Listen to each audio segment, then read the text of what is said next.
أعوذ بالله من الشيطان الرجيم. بسم الله الرحمن الرحيم. الحمد لله رب العالمين، والصلاة والسلام على سيد المرسلين وعلى آله وصحبه أجمعين. رب اشرح لي صدري ويسر لي أمري واحلل عقدة من لساني يفقه قولي. سبحانك لا علم لنا إلا ما علمتنا إنك أنت العليم الحكيم. ولا حول ولا قوة إلا بالله العلي العظيم. Kitab Zahratul Murid, muka surat 5. Kitab Zahratul Murid, muka surat 5, baik keempat daripada atas. Baik yang keempat daripada atas.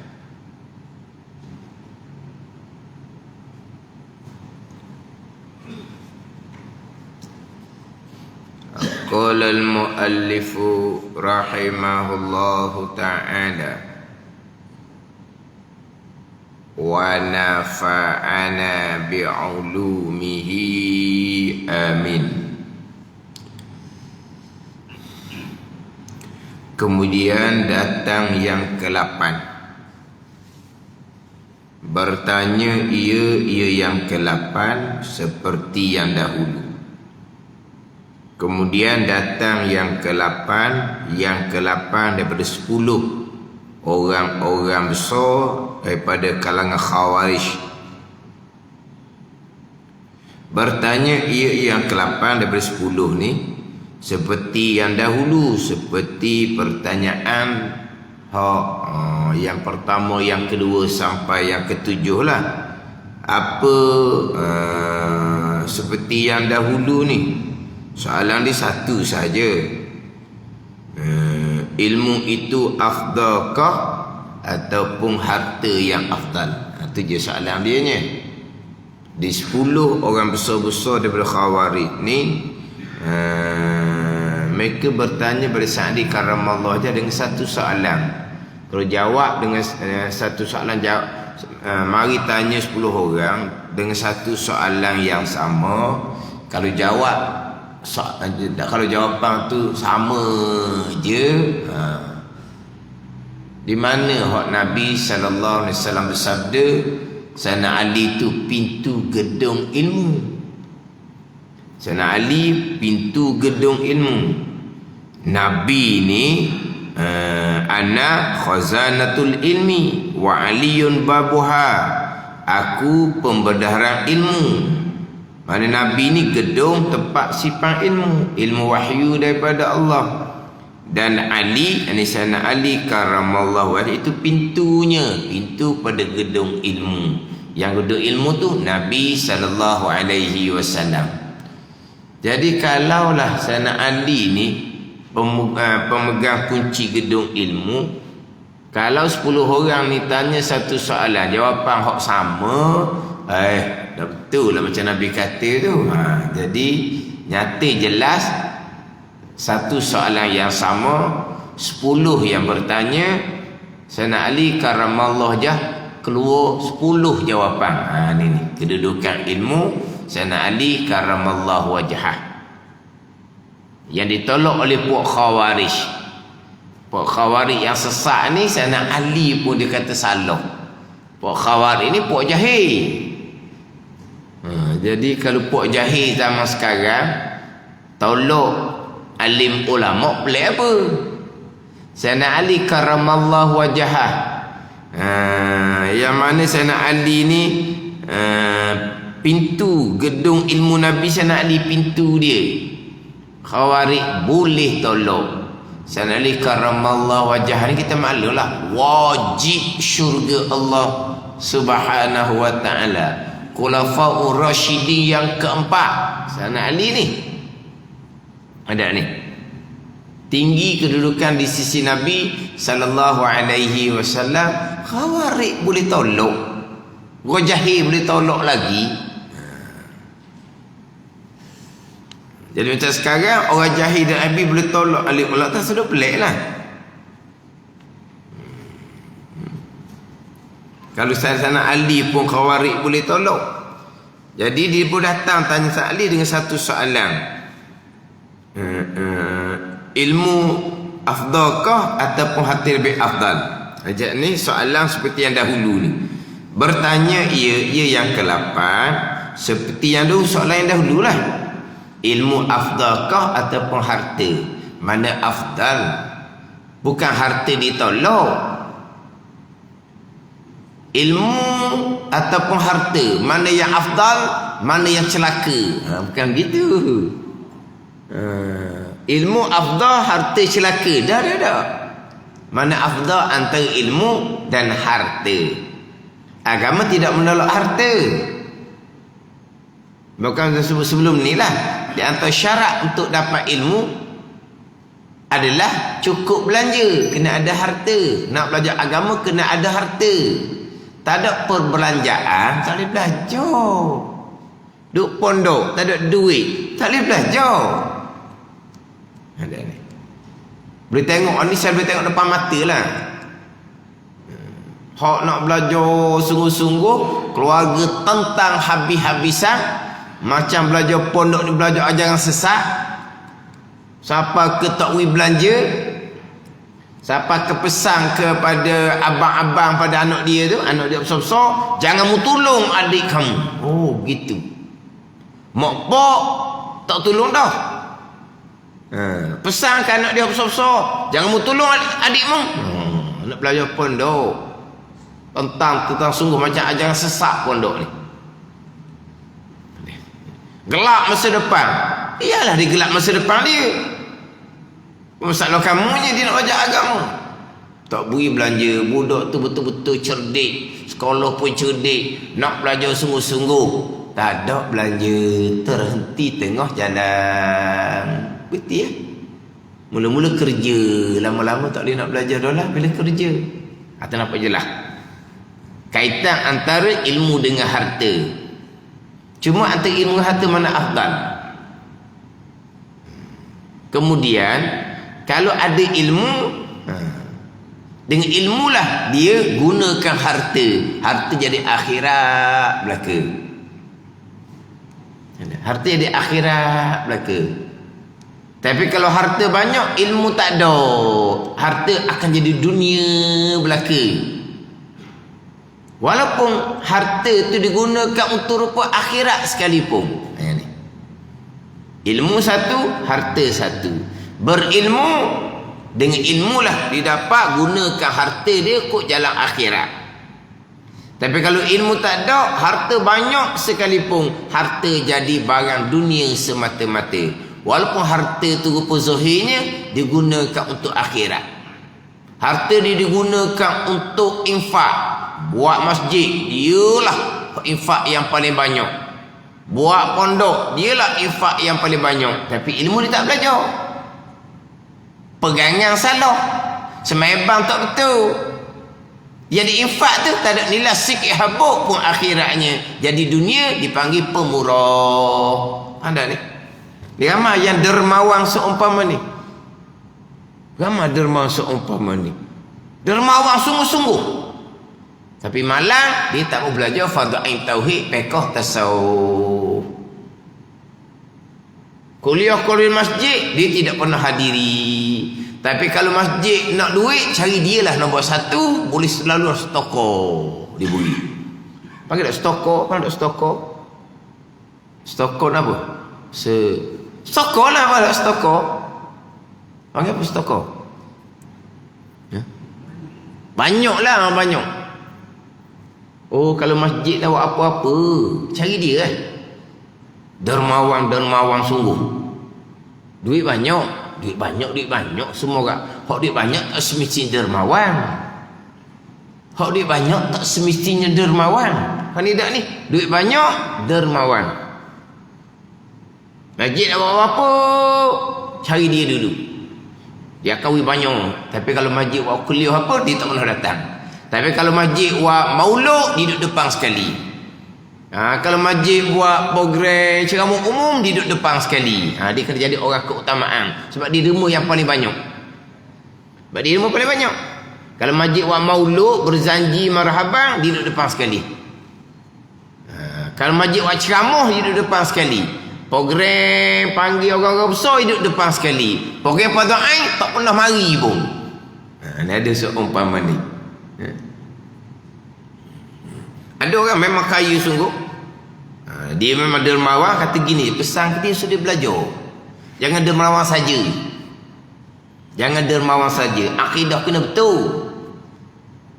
Kalau akidah tak betul, walau anfaqta misla uhudin zahaban fi sabilillah. Jikalau engkau infak seumpama bukit Uhud nisbah emas pada jalan Allah.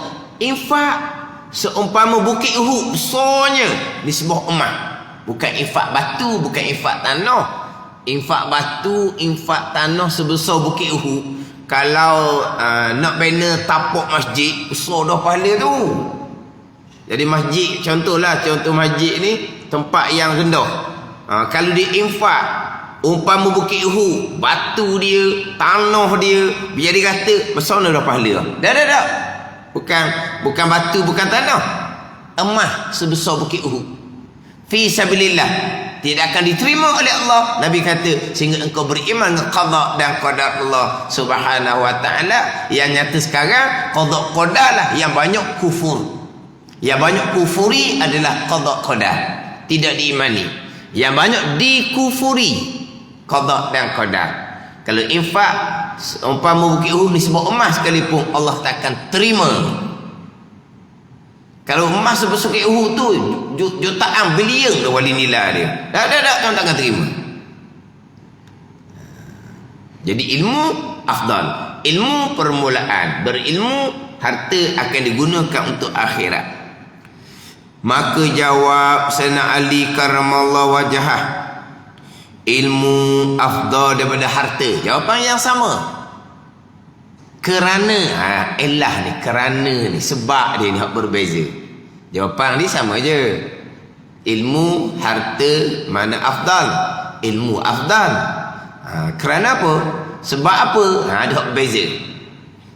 Kerana harta itu binasa dengan lama masa, dan ilmu tiada binasa dengan lama masa. Harta kan lama-lama habislah. Harta lama-lama binasalah. Pada ni bertambah buruk harta. Kenderaan harta lama-lama jadi besi buruk jelah.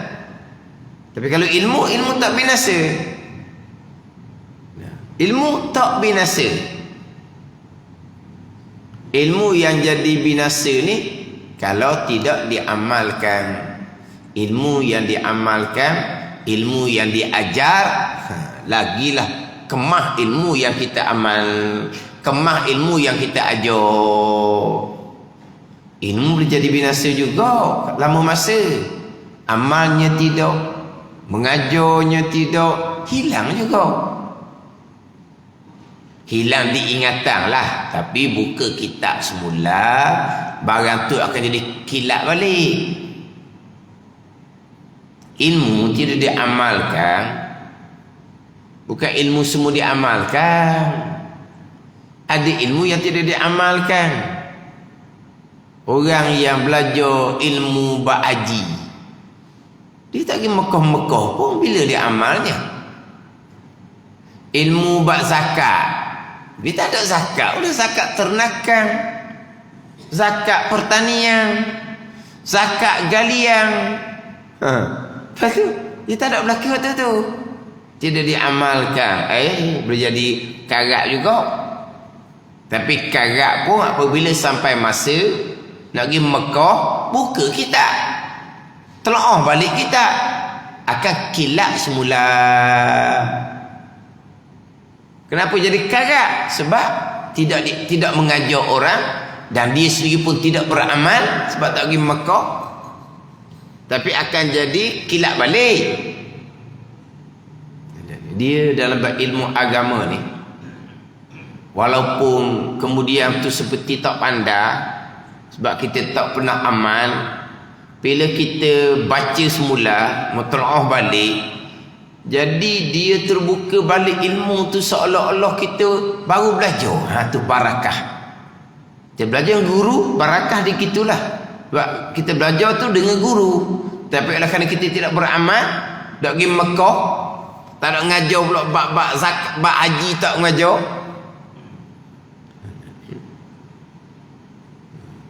Contoh kitab-kitab saya mengajar, nak masuk ada bab hajinya, kitab Hidayatus Sibyan adalah bab haji. Kifayatul Muhtadi adalah bab haji. Kitab fiqh yang lain tak ada bab haji. Ni Hidayatus Salikin ni, bab semayang ada, bab puasa ada, haji tak ada. Tak ada. Mundiatul Musalli semayang saja, Wisyahul Afrah semayang saja. Tapi bila nak ajar bab haji, dah lah Mekah dah pergi, ajar pun tidak. Gelak gambar juga. Tapi kalau kita mutalaah kembali, ilmu tu akan kilat semula. Sebab apa? Barakah belajar.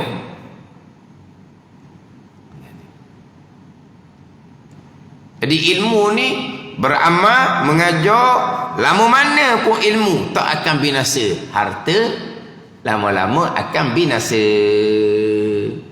Jadi afdal ilmu daripada harta.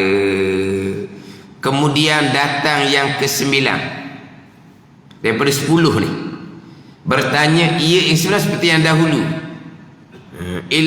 Ada ilmu kah yang afdal ataupun harta? Maka jawab Sayyidina Ali karramallahu wajhah, ilmu afdal daripada harta kerana harta itu mengkeraskan hati dan ilmu menerangkan hati. Harta akan mengkeraskan hati, ilmu ia akan menerangkan hati. Kalau berilmu hati terang, ada harta sekalipun tidak akan mengkeraskan hatinya. Dia ada ilmu menerangkan hati dia, dia ada harta, harta tidak akan mengkeraskan hatinya. Tapi kalau harta saja, ilmu tidak ada, harta akan mengkeraskan hatinya.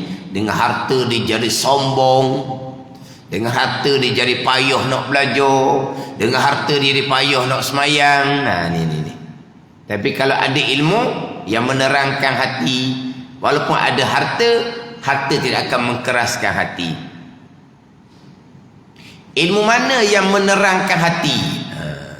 Ilmu asas permulaan lah.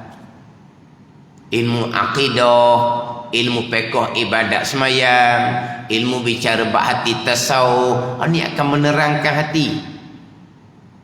Kalau tidak melengkapkan 3 ilmu ni, walaupun berilmu sekalipun, tidak akan menerangkan hati, bahkan mengkeraskan hati. Ilmu tauhid tidak dititik beratkan, ilmu tasawuf sama telah dia tak peduli. Fiqh alim sangat-sangat, pandai sangat-sangat. Hati jadi terang, hati jadi lembut? Tidak. Hati dia zulmat, hati dia kerah. Ada ni. Akhirnya sombong dengan pengetahuan hukum hakam dia. Dah tahu tasawuf? Bahkan kalau ilmu tasawuf sendiri pun, kalau tauhid tidak didahulukan, fiqh tidak didahulukan, bunyi tasawuf. Sufi, tapi dialah yang paling sombong, dialah yang paling kerah hati. Pelik tu. Ilmu tasawuf jadi sombong, jadi kerah hati, sebab ilmu tasawuf tanpa ilmu tauhid, tanpa ilmu fiqh. Hak berat lagi ni, bukan tasawuf fardu ain pun. Tasawuf hakikah. Kata sebab ain. Oh tu lagilah sombong, keras hati. Dialah yang ada maqam. Orang lain orang tak ada maqam belaka. Itu ilmu salah jalan. Ilmu fardhu tauhid tidak didahulukan. Ilmu fardhu fiqh buat mudah-mudah je. Bab tauhid mudah je. Islam berimanlah. Ini orang jahil. Bab fiqh pula semayang pandailah. Ini orang jahil. Tasawuf saja. Bukan tasawuf fardhu ain pun. Tasawuf tinggi-tinggi. Sombong dan keras hati. Tak jadi menerangkan hati juga. Sebab nak menuntut ilmu ni kena ikut aturan dia lah. Kena ikut aturan dia. Bola ilmu tu menerangkan hati.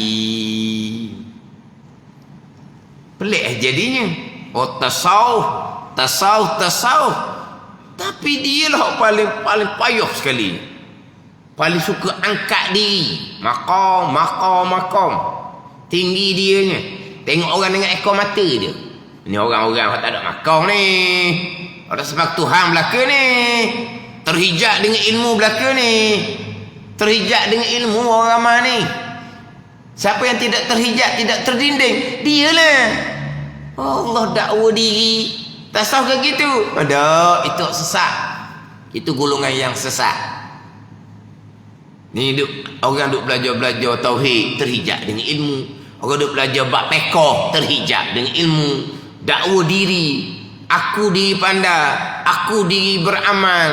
Masa lagi ada keakuan, tidak hilangkan keakuan. Dan siapa hilang keakuan? Mereka lah. Hilang keakuan tu maqam fana, aulia ke mereka. Ni hak hilang keakuan terundur pada akidah Jabariyah. Ini hak terpesong. Ni bukan menerangkan hati, ini menyesatkan. Jadi sombong, jadi keras hati. Ilmu yang menerangkan hati, ilmu ikut susunan molek. Tauhid yang pertama, fiqh yang kedua, tasawuf yang ketiga. Kemudian datang yang ke-10, yang terakhir.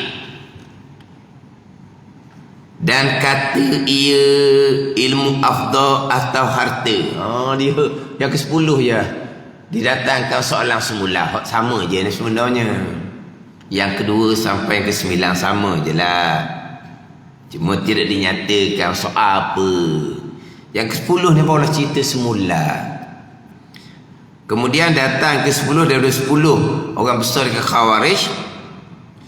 Dan kata ia yang ke-10 ilmu afdal atau harta. Ada waktu belakang tu 10 orang tu.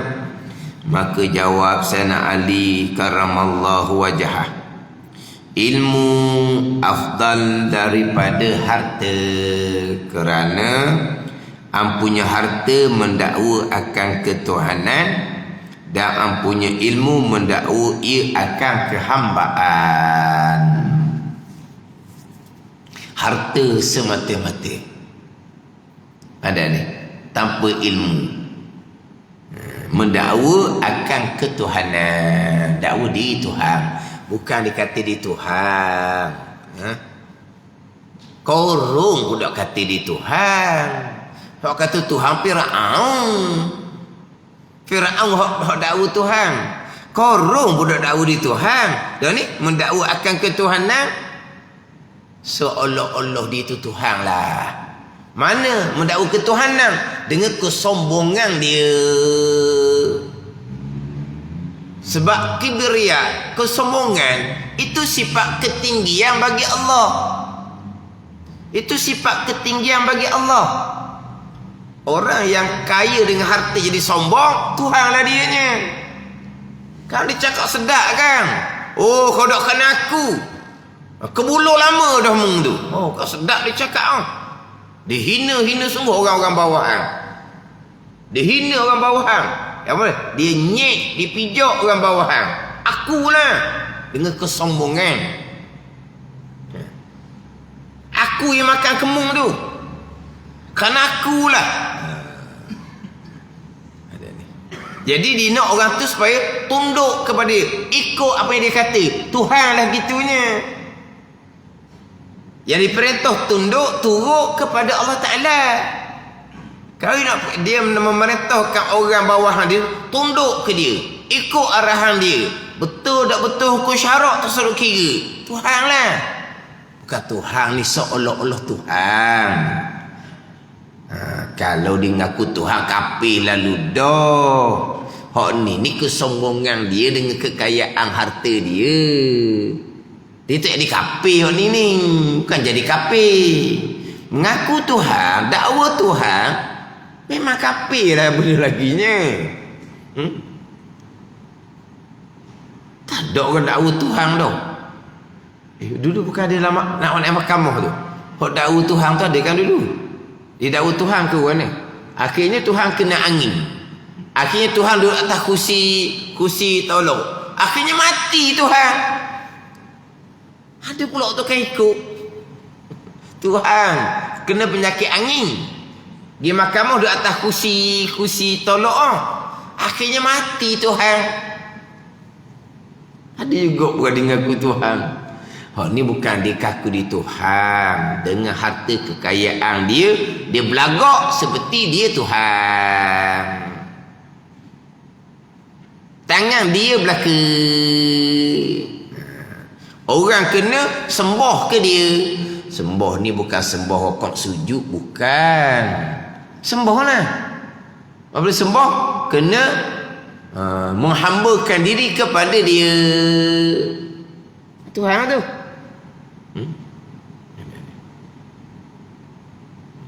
Dia kadang-kadang, yalah, orang besar-besar ni hakikatnya tak ada apa pun. Tapi kalau besar pangkat dengan kesombongan, seolah-olahnya berlagak seperti Tuhan. Orang ramai ni kalau hak orang kafir saya ceritalah, hak merangkak-rangkak ada juga. Hak merangkak-rangkak, depan raja dia merangkak-rangkak. Raja dia tu tak senonoh pun. Tak senonoh pun tapi merangkak-rangkak.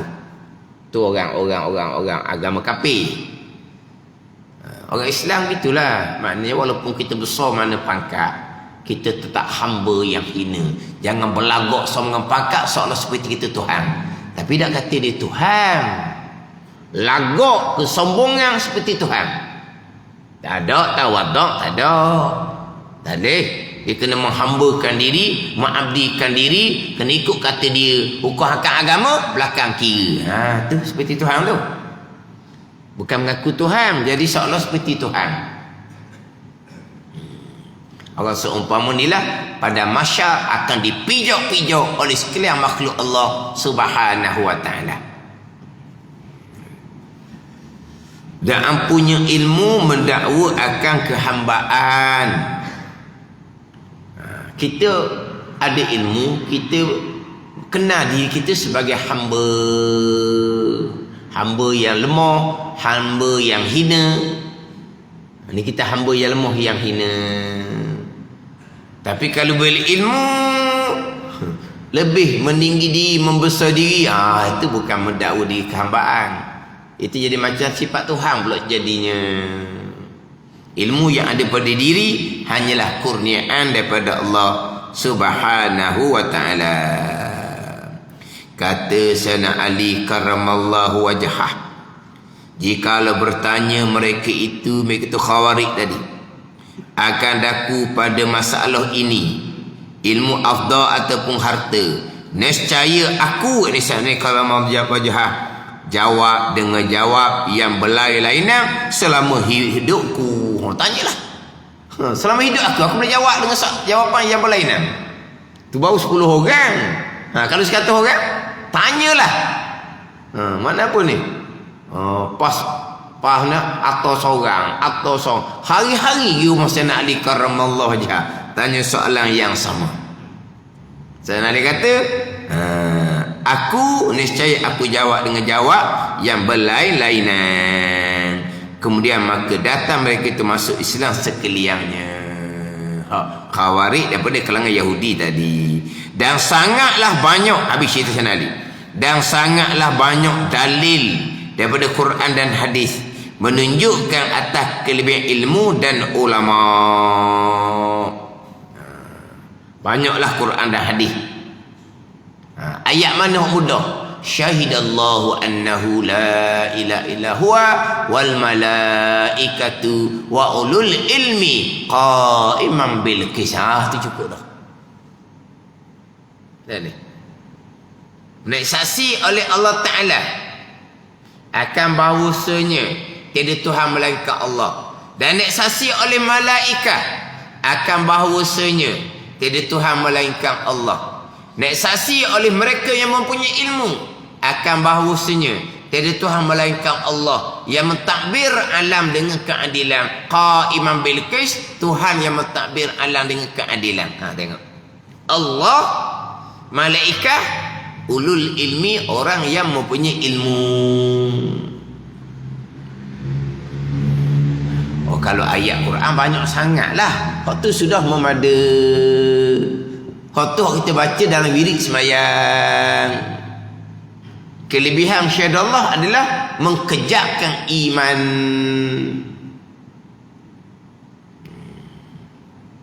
Jadi sangatlah banyak dalil daripada Quran dan hadis yang menunjukkan atas kelebihan ilmu dan ulama.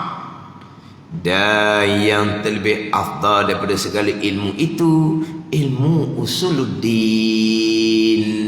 Zahratul Murid ni, Zahratul Murid fi aqaidit tauhid. Ini ilmu usuluddin.